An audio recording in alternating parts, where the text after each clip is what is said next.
इस वक्त मैं राजधानी लखनऊ में कृष्णानगर इलाके पर विकास दुबे के आवास पर मौजूद हूँ और हमारे साथ उनकी पत्नी ऋचा दुबे मौजूद हैं। ऋचा, मुझे ये बताइए कि ये जो पूरा घटनाक्रम हुआ, कानपुर में जो शूट आउट हुआ, कहा जा रहा है कि 2-3 जुलाई की रात में विकास ने आपको फोन किया था। क्या बताया था उन्होंने?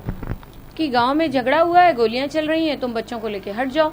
बस मैंने जब ये सुना, थोड़ा सा मेरा दिमाग डिस्टर्ब हो गया, मेरी उनसे थोड़ी कहा सुनी भी हो गई और मैं बस चुपचाप अपने बच्चों को लेके पैदल यूं ही घर से निकल गई।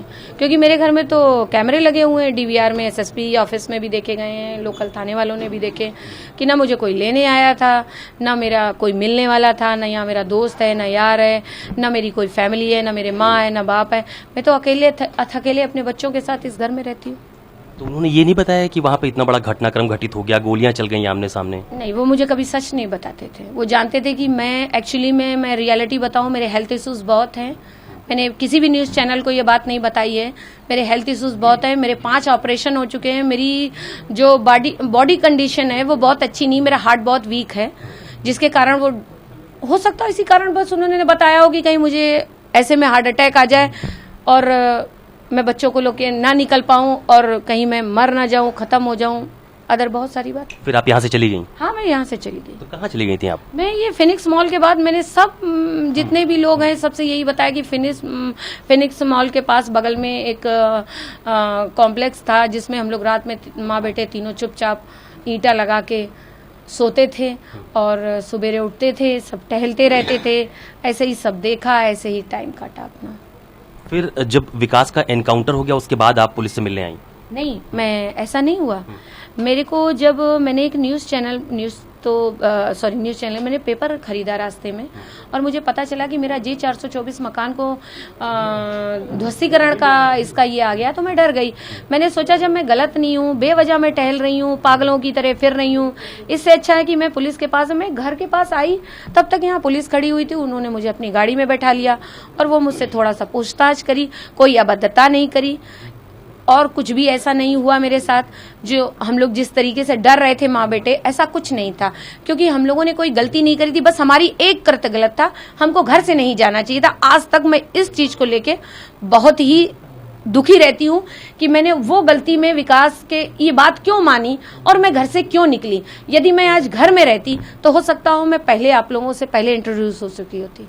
अच्छा, बिकरू घटना को आपने कैसे देखा? 8 पुलिसकर्मी शहीद हो गए, बाद में पुलिस की तरफ से मुठभेड़ में कई लोगों को मारा गया, तो बिकरू घटना को आपने कैसे देखा? टीवी में देखा। मुझे सब न्यूज चैनल, न्यूज़पेपर पढ़ती थी, सब देखा करती थी, डरती थी, घबराती थी, क्या होगा, ये तो बड़ा भयानक कृत्य हो गया है।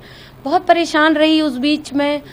बस इस घटनाक्रम को कैसे देखती हैं? 8 पुलिसकर्मियों के परिवार भी थे, उनके यहाँ भी काफी बड़ी आफत आई, क्या कहना है?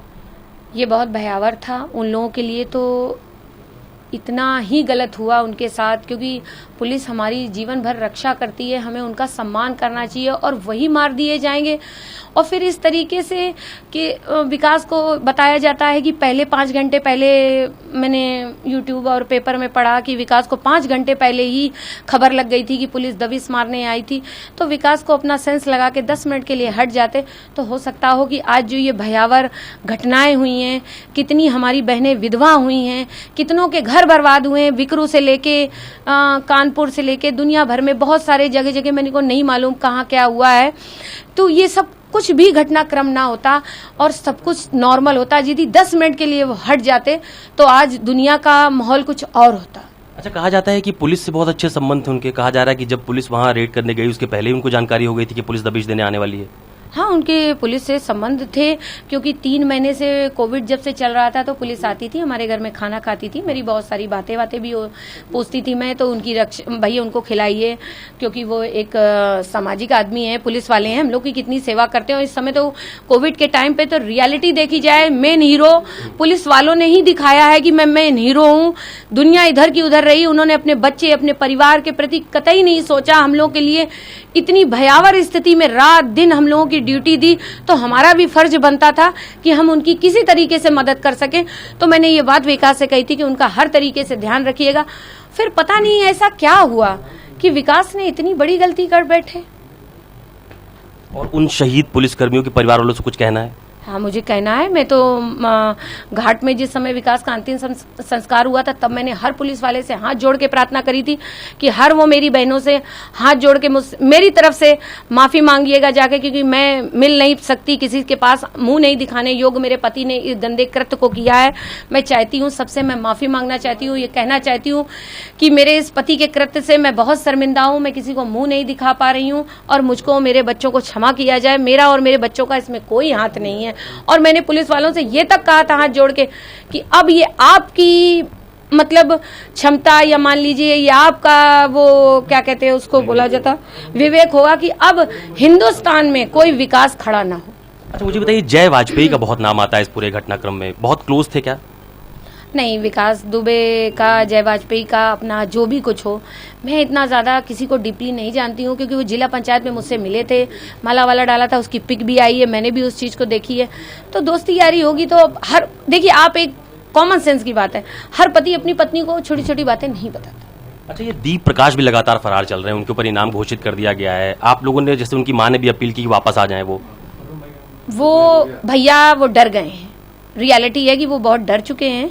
डर के मारे वो इतनी बड़ी घटना को, और वो ये एक प्रकार से मेरे हिसाब से वो बेवकूफ़ी कर रहे हैं। अब उनको आना चाहिए, उनका कोई इस अपराध में कोई लेना देना नहीं है। उनको यहाँ आना चाहिए और अपनी बात को कहना चाहिए। अच्छा, ये जो एलडीए ने नोटिस चस्पा किया आपके मकान पे, आप एलडीए के अधिकारियों से मिली भी थी, कानपुर का मकान ध्वस्त किया गया, आपने अपनी बात रखी उनके सामने? हाँ, मैंने रखी, मैं गई और मेरी नपाई वगैरह हुई है, और जो जेन्युइन होगा और वो फैसला होगा। और दूसरी बात ये है कि मैंने तो ये बिल्डर से मकान लिया था। नक्शा नहीं है क्या इसका? नहीं, नक्शा है, उसने क्या करा है, बिल्डर की गलती है। अब तो भाई मैंने ले लिया, अब मैं किसी को दोषी करार नहीं करना चाहती हूँ। अच्छा, ये जो मुठभेड़ हुई है, विकास दुबे का एनकाउंटर हुआ, आमना सामने गोली चली और 4 लोगों की मौत हुई मुठभेड़ के दौरान, इसको जायज मानती हैं? देखिए, मैं अपनी न्यायपालिका पे मुझे भरोसा है, अपने मुख्यमंत्री पे भरोसा है, अपने पुलिस वालों पे भरोसा है। जो वो न्याय करेंगे वो मेरे लिए सर्वप्रिय है, और मैं हमेशा हाथ जोड़ के मुख्यमंत्री जी से माफी मांगूंगी। मैं अपने पति के कृत्य के लिए हमेशा सबसे माफी मांगती रहूं। अंतिम सवाल पूछ रहा हूँ, आप जिला पंचायत सदस्य हैं, आगे राजनीति जारी रहेगी, चुनाव लड़ेंगी आप? No comments, no comments. मतलब राजनीति में नहीं रहेंगे अब? No comments. इस पे निर्णय नहीं लिया आपने? No comments. तो ये विकास दुबे की पत्नी है ऋचा दुबे, जिनका साफ तौर पर ये कहना है कि फिलहाल राजनीति में वो आगे जाएंगे या नहीं जाएंगे, इस पर अभी कोई निर्णय नहीं लिया गया है। लेकिन इतना जरूर है कि वो इस बात को पुख्ता तौर पर कह रही हैं कि अगर विकास दुबे जिस दिन ये पूरा घटनाक्रम घटित हुआ वहां से हट जाते तो शायद आज ये स्थिति न बनती। कैमरा पर्सन सचिन सैनी के साथ अशोक तिवारी, लखनऊ, न्यूज़ 24।